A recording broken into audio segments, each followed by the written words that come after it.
this morning. This was just on the outside of the island. Most of them were in Glacier Passage. Yeah, there it is again.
I'm not sure. That one just kind of fluked there a little while ago, and that usually means they're going to be down a long time.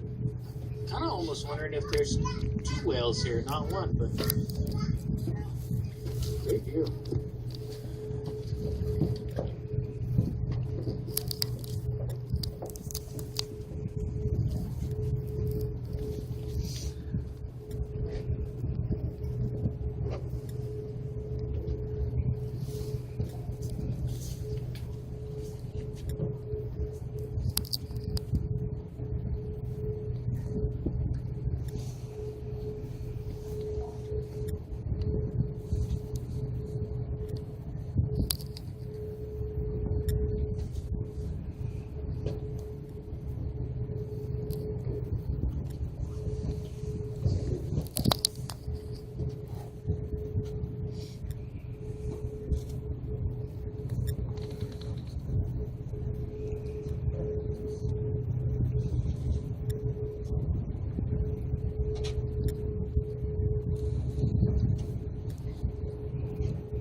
When you get more behind them there, you can see the underside of the tail, and that's how you can distinguish from one to another. But like I said, I kind of think I'm going to hang out here for just a minute and see if we have a look here.